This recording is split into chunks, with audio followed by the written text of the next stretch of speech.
Hi friends, आप सभी का आपके अपने यूट्यूब चैनल यूपीएससी इन्फो 24 में स्वागत है। तो दोस्तों, हम उम्मीद करते हैं कि आप सभी लोग स्वस्थ होंगे और खुश होंगे। फ्रेंड्स, ये जो वीडियो है टीजीटी पीजीटी हिस्ट्री का है, जिसमें आप वर्ल्ड हिस्ट्री को देख रहे हैं। और वर्ल्ड हिस्ट्री में आज हम जो देखेंगे, फ्रांस की क्रांति को देखेंगे। और यहाँ से हर पेपर में टीचिंग एग्जाम जो भी होते हैं, टीजीटी पीजीटी या बिहार जो बीपीएससी ले रहा है, और स्टेट पीसीएस लेवल तक के क्वेश्चन इसमें से आ सकते हैं। और टीजीटी पीजीटी का तो ये सिलेबस ही है वर्ल्ड हिस्ट्री। अगर आप एकलव्य वाला अभी देने जाएंगे तो वहाँ भी ये क्वेश्चन पूछा जाएगा। तो उसी सिलेबस को ध्यान में रखकर वीडियो बनाया जा रहा है, तो वीडियो के अंत तक जरूर बने रहें। स्टार्ट करते हैं, पहला नंबर क्वेश्चन को देखते हैं। फ्रांस की राज्य क्रांति 1789 ईस्वी में लुई 16वां के शासनकाल में हुई। अभी आप अगर बिहार सेट दिए होंगे, बिहार का जो ये स्टेट था उसको दिए होंगे, तो पूछा था कि जो फ्रांस की क्रांति हुई थी किसके शासनकाल में हुई थी, तो लुई 16वां के शासनकाल में हुई थी। इसको आप याद रखेंगे। और वहाँ पे जो लिखा रहेगा इस तरह लिखा रहेगा दोस्तों, ये हो गया आपका लुई 16वां। तो इसको आप याद रखिएगा, लुई लिखकर 16वां इस तरह लिखा रहेगा। तो ये आपको ध्यान में रखना है कि फ्रांस की राज्य क्रांति 1789 में हुई थी। और किसके शासनकाल में हुई, तो लुई 16वां के शासनकाल में हुई थी। इस समय फ्रांस में सामंती व्यवस्था थी। फ्रांस में क्या थी, सामंती व्यवस्था थी। उसी के विरोध में क्या हुआ था, पूरा का पूरा क्रांति हुआ था। इसको याद रखिएगा। आगे चलते हैं, अगला तथ्य देख लेते हैं। 14 जुलाई 1789 को क्रांतिकारियों ने बास्तिल के कारागृह के फाटक को तोड़कर बंदियों को मुक्त कर दिया था। तो बास्तिल के कारागृह को कब तोड़ा गया था, या कब वहाँ के फाटक को तोड़ा गया था, तो 14 जुलाई 1789 को ये बार बार पूछा जाता है।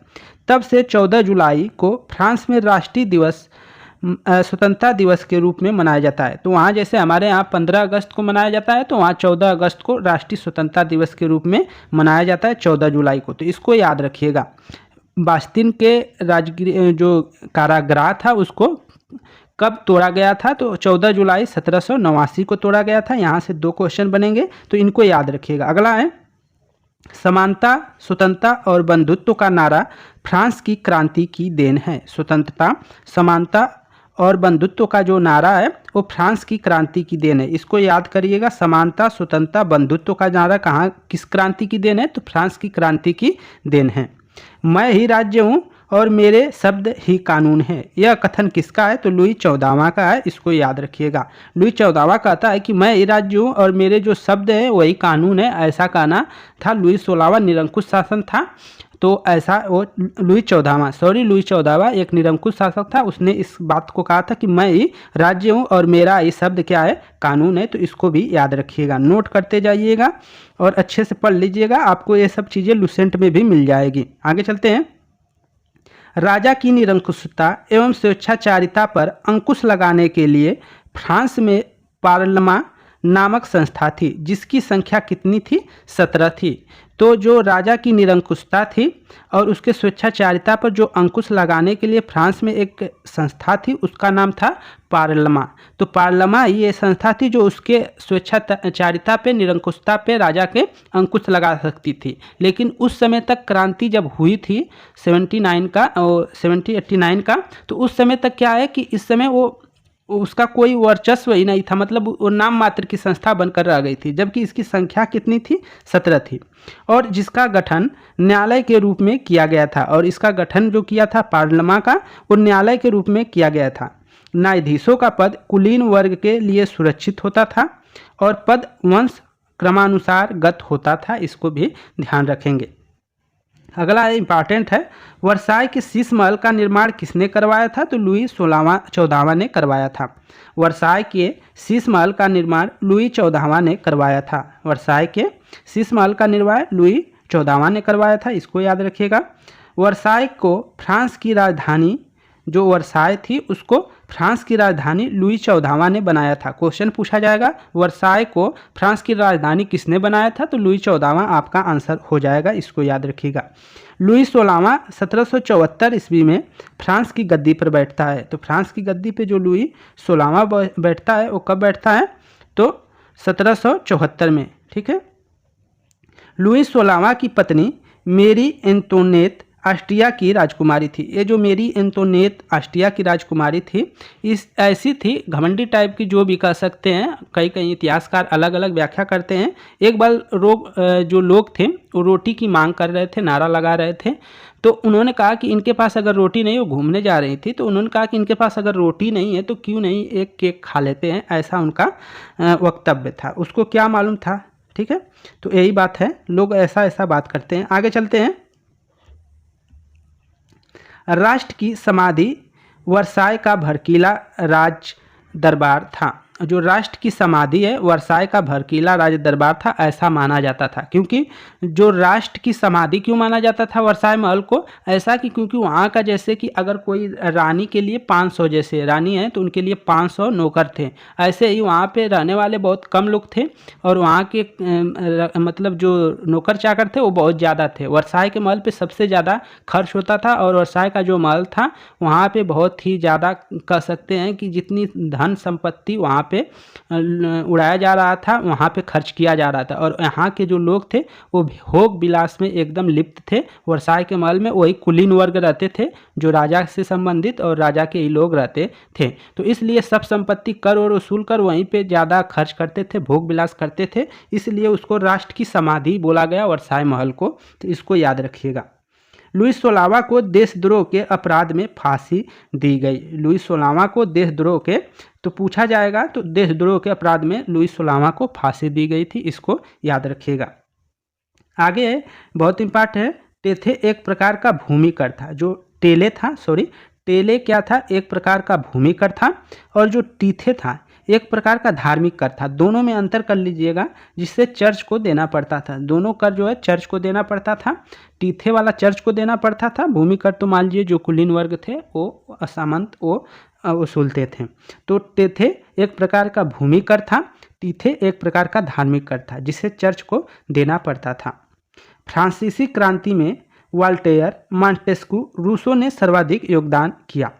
वाल्टेयर चर्च विरोधी था, एक क्वेश्चन पूछा भी गया है, तो वाल्टेयर चर्च विरोधी था। क्वेश्चन पूछा जाएगा चर्च विरोधी कौन था, इसमें दे देगा, तो वाल्टेयर आपका आंसर हो जाएगा। रूसो फ्रांस में प्रजातंत्रात्मक शासन पद्धति का समर्थक था। रूसो जो थे फ्रांस में प्रजातंत्रात्मक शासन के समर्थक थे, वो थे रूसो, इसको याद रखिएगा। आगे चलते हैं, इंपॉर्टेंट है। 100 चूहों की अपेक्षा एक सिंह का शासन उत्तम है। ये कथन किसका है, तो ये कथन है, ये उक्ति है, ये कथन है, जो ये क्या है, स्टेटमेंट वाल्टेयर का है। वाल्टेयर चर्च विरोधी भी थे और इन्होंने कहा था 100 चूहों की अपेक्षा एक सिंह का शासन उत्तम है, ऐसा मानना था वाल्टेयर का। आगे देखते हैं, सोशल कॉन्ट्रैक्ट किसकी पुस्तक है, तो सोशल कॉन्ट्रैक्ट जो है रूसो की पुस्तक है, और लेटर्स ऑन इंग्लिश जो है वाल्टेयर की रचना है। दो पुस्तकें हैं, दोनों के अलग अलग लेखक है। सोशल कॉन्ट्रैक्ट रूसो ने लिखा है और लेटर्स ऑन इंग्लिश वाल्टेयर की रचना है, तो इसको भी याद रखिएगा। कानून की आत्मा अगला है। कानून की आत्मा, जिसे इंग्लिश में कहते हैं द स्पिरिट ऑफ लॉ, ये किसकी रचना है, तो मॉन्टेस्क्यू की है। ये किसकी रचना है, जो कानून की आत्मा मॉन्टेस्क्यू की रचना है, जिसमें सरकार के 3 अंगों, जिसमें कार्यपालिका, विधायिका, न्यायपालिका को अलग अलग रखने के विषय में बताकर शक्ति पृथक्करण सिद्धांत का पोषण किया गया है। तो शक्तिकरण सिद्धांत को किसने दिया था, शक्ति पृथक्करण सिद्धांत को, तो आंसर होता है मॉन्टेस्क्यू ने दिया था। और द स्पिरिट ऑफ लॉ किसकी पुस्तक है, तो मॉन्टेस्क्यू के। कानून की आत्मा किसकी पुस्तक है, तो मॉन्टेस्क्यू के। दोनों में आप अंतर कर लीजिएगा कि इसको इंग्लिश में क्या कहते हैं और हिंदी में क्या कहते हैं, क्योंकि ये दोनों पूछा जा सकता है। कभी कभी लोग नहीं जानते हैं इंग्लिश तो गलत कर देते हैं। आगे चलते हैं। फ्रांस की क्रांति का सबसे महत्वपूर्ण नारा समानता था, क्योंकि वहाँ पे जो कुलीन थे, कुलीन लोग, और इसके बाद जो आप राजा के लोग थे वो, और इसके बाद 3 स्टेट था, प्रथम, द्वितीय और तृतीय स्टेट। इनमें अधिकांश जो है प्रथम और द्वितीय में तो थोड़ा समानता थी, लेकिन तृतीय को एकदम नीचे का तबका था, तो लोग चाहते थे कि हमको भी समानता का अधिकार मिल जाए, सभी लोग समान हो जाए, ऐसा मानना था। तो जो पादरी लोग थे वो और जो कुलीन लोग थे उनको तो सम्मान मिलता था, लेकिन समानता थी उनमें, लेकिन वो कहीं ना कहीं तृतीय वर्ग के जितने लोग थे उनको अपने से निम्न मानते थे, नीच मानते थे और उनसे भेदभाव भेदभाव किया करते थे। इसलिए सबसे महत्वपूर्ण जो नारा था वहाँ का समानता सबको चाहिए था। पैसा तो था लेकिन समानता नहीं थी, इसलिए लोगों को समानता चाहिए, जिससे मध्यम वर्ग ने आगाज किया था। स्वतंत्रता एवं बंधुत्व भी क्रांति का नारा था। तो फ्रांस की सबसे महत्वपूर्ण नारा पूछा जाएगा तो कौन था? समानता था, जिसमें मध्यम वर्ग ने आगाज किया था।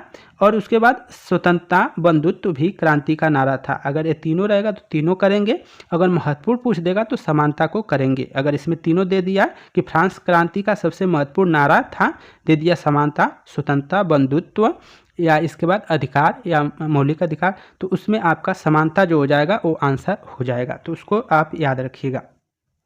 आगे 18वीं शताब्दी में फ्रांसीसी समाज 3 स्टेट में बटे थे। 3 स्टेट अर्थात श्रेणियों में बटे थे, 3 श्रेणियों में बटे थे। इसको याद रखिएगा, ये पूछा जाता है कितने स्टेट में बटे थे, तो 3 स्टेट आपको बता देना है। प्रथम स्टेट में जो आते थे वो पादरी आते थे, पादरी को याद रखेंगे, क्लेरेजी। और इसके बाद द्वितीय स्टेट में आते थे अभिजात वर्ग, नोबिलिटी वाले जो आते थे वो आते थे। अभिजात वर्ग किस में आते थे? तो द्वितीय स्टेट में आते थे, इसको याद रखिएगा। और तृतीय में जब जो आता था, तृतीय स्टेट क्या था? इसमें देश की 90% जनता निवास करती थी। तो एक क्वेश्चन आपसे बार बार पूछा जाता है कि तृतीय स्टेट में कितने मतलब जनता कितने % निवास करती थी? तो देश की 90% आबादी तृतीय स्टेट में थी। उन्हें सभी प्रकार के कर देने पड़ते थे। ये दोनों जो थे अभिजात वर्ग और पादरी वर्ग, जो प्रथम स्टेट और द्वितीय स्टेट को कर नहीं देना पड़ता था, जबकि तृतीय स्टेट के में जो भी शामिल थे उन सभी को कर देना था। उन्हें सभी प्रकार के कर देने पड़ते थे। इस वर्ग में व्यापारी भी थे, डॉक्टर थे, वकील थे, जज भी थे। जज इसको याद रखिएगा, जज भी थे, अध्यापक भी थे, शिक्षक थे, लेखक थे, शिल्पी थे, किसान थे और मजदूर सभी शामिल थे। तो इसको जरूर याद करिएगा, कभी जज वाला क्वेश्चन पूछा गया है जज कि किसमें शामिल थे, क्योंकि वो जो आप इसमें जब पढ़ेंगे उसमें कुलीन का कि हाँ कुलीन जो थे जो न्यायालय में थे, तो उसमें न्यायालय में कुछ आ जाएंगे जो, तो उसमें जो जज का आएगा इसमें, तो जज इसमें आते हैं तृतीय वाले में, न्यायालय वाला अलग मैटर है, इसमें अलग मैटर है, तो इसको भी ध्यान रखना है। कुलीन वर्ग वाले अलग रहेंगे। आगे आपका नोट में देख लीजिए, फ्रांस की राज्य क्रांति के समय फ्रांस की जो मुद्रा थी वो लिब्रे थी। मुद्रा क्या थी? लिब्रे थी। इसको याद रखिएगा, मुद्रा क्या थी? लिब्रे थी। कब लिब्रे थी? जब राज्य क्रांति हो रही थी फ्रांस की, उस समय जो फ्रांस की मुद्रा थी उसका नाम लिब्रे था। लिब्रे, इसको याद रखिएगा। स्टेट जनरल के अधिवेशन की शुरुआत 5 मई 1789 में हुई थी। 5 मई 1789 में तो आपका जो हुआ था आंदोलन भी हुआ था, लेकिन आप 5 मई 1789 को स्टेट जनरल के अधिवेशन की शुरुआत हुई थी। इसको पूछा जाएगा डेट वाइज, तो डेट आपको जरूर याद रखना है। 5 मई 1789 में, एक बार में नहीं समझ में आएगा, लुसेंट उठाइए, 4 से 5 बार उसको पढ़िए, अच्छे से पढ़िए। जो नहीं आता है उसको नोट करिए, जो नहीं आता है नोट करिए। वीडियो है, अगर सुनने का मन कर रहा है तो सुन लीजिए। आगे चलते हैं दोस्तों। माप तौल की दशमलव प्रणाली फ्रांस की देन है। जो माप तौल की दशमलव प्रणाली है वो किसकी देन है पूछा जाएगा, तो फ्रांस की देन है, इसको याद रखिएगा। दशमलव भारत की देन है, लेकिन माप तौल की जो दशमलव प्रणाली है वो किसकी देन है? फ्रांस की देन है। आगे देखिएगा, सांस्कृतिक राष्ट्रीयता का जनक हर्डर को माना जाता है। हर्डर को सांस्कृतिक राष्ट्रीयता का जनक माना जाता है, इसको याद रखिएगा। अगला क्वेश्चन बहुत इंपॉर्टेंट। नेपोलियन का जन्म 15 अगस्त 1769 को हुआ था। 1769 में हुआ था, इसको याद रखिएगा। कोर्सिका द्वीप की राजधानी अजासियो में हुआ था। तो नेपोलियन का जन्म जो हुआ है 15 अगस्त 1769 में कोर्सिका द्वीप में हुआ था।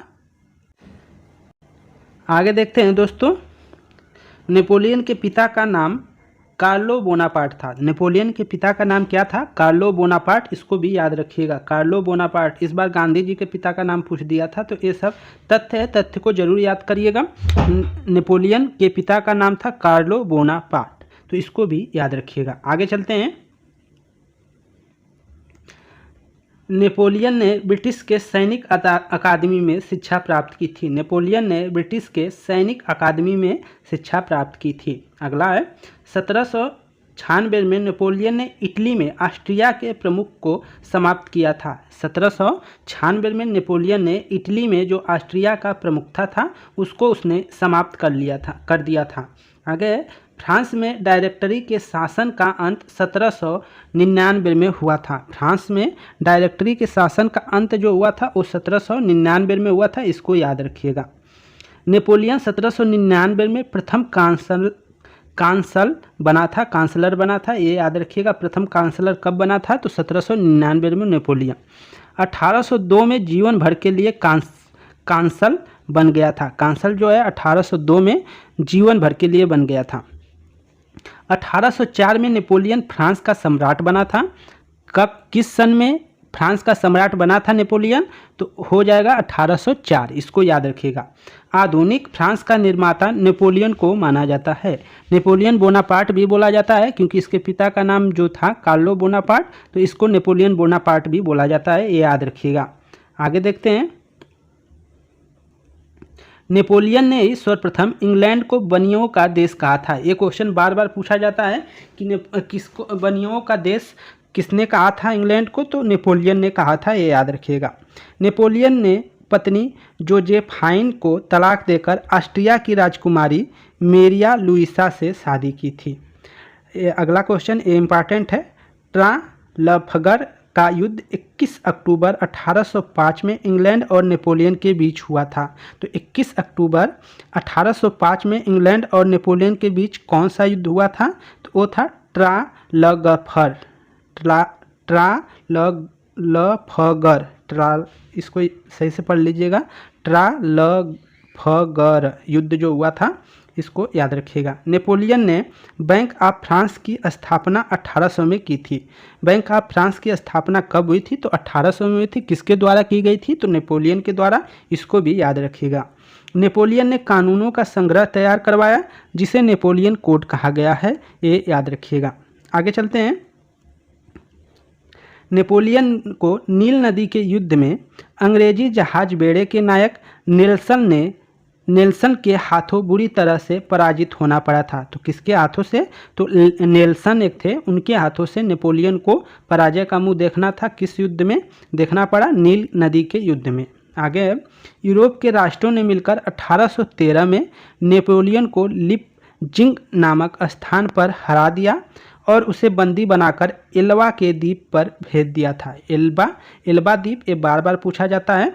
तो यूरोप के जो राष्ट्र देश थे मित्र वाले, उन्होंने 1813 में नेपोलियन को लिपजिंग नामक स्थान पर हराया और उसे बंदी बनाकर एल्बा नामक द्वीप पर भेज दिया था, टापू पे भेज दिया था। परंतु वह एल्बा से भाग निकला और पुनः फ्रांस का सम्राट बना।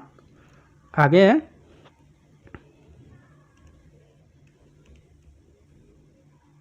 बस यही है, बस। अंततः मित्र राष्ट्रों की सेना ने नेपोलियन को 18 जून 1815 को वाटरलू के युद्ध में पराजित कर बंदी बना लिया और उसे सेंट हेलेना द्वीप पर भेज दिया। कहाँ भेज दिया? तो सेंट हेलेना द्वीप पर भेजा था। किस सन में? तो 1815 में। 18 जून अंततः मित्र राष्ट्रों की सेना ने नेपोलियन को 18 जून 1815 ईस्वी को वाटरलू के युद्ध में पराजित कर उसे बंदी बना लिया और उसे सेंट हेलेना द्वीप पर भेज दिया गया। वहाँ पे 1821 में उसको पराजित किया गया था, 1815 में, और वहाँ पे वो द्वीप में जब गया तो 1821 में उसकी मृत्यु हो गई। नेपोलियन लिटिल कारपोल के नाम से भी जाना जाता है। नेपोलियन जो है लिटिल कारपोल के नाम से भी जाना जाता है, इसको भी याद रखिएगा। आगे, नेपोलियन के पतन का जो कारण था वो मुख्य रूप से रूस पर आक्रमण था। ठीक है, नेपोलियन के पतन का कारण था उसका रूस पर आक्रमण करना, ये मुख्य कारणों में से एक था।